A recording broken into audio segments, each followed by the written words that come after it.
গুরু দুই প্রকার, মন্ত্রগুরু, শিক্ষাগুরু। মন্ত্রগুরু একজনই হবেন, শিক্ষাগুরু অনেক হতে পারেন।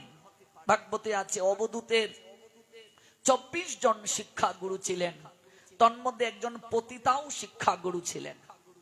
অবধূত পতিতাকে প্রণাম দিয়ে বলছেন, মা তুমি আমার শিক্ষাগুরু।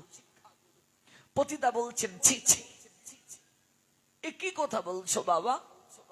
আমি গণিকা বৃত্তি করি, দিন থেকে রাত আমি একটা মক্কেলের জন্য অপেক্ষা করি, কখন আসবে তার সঙ্গে মিলিত হব, কটা টাকা পাবো। তুমি আমায় শিক্ষাগুরু রূপে প্রণাম করলে?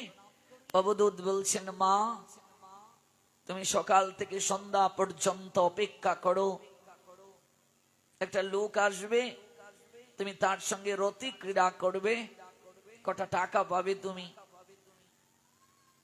তুমি সংসার চালাবে, তোমার জীবনকে তুমি ওই টাকা দ্বারা মহিমান্বিত করবে। যদিও এটি অনিত্য, যদিও এটি উচিত নয়, আমি তোমার নিকট থেকে একটা বিশেষ গুণ গ্রহণ করেছি।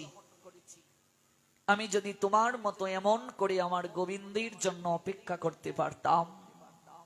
একটা গণিকা সেজে গুজে অপেক্ষা করে একটা পুরুষ আসলো, তাকে পছন্দ করলো কিনা, পছন্দ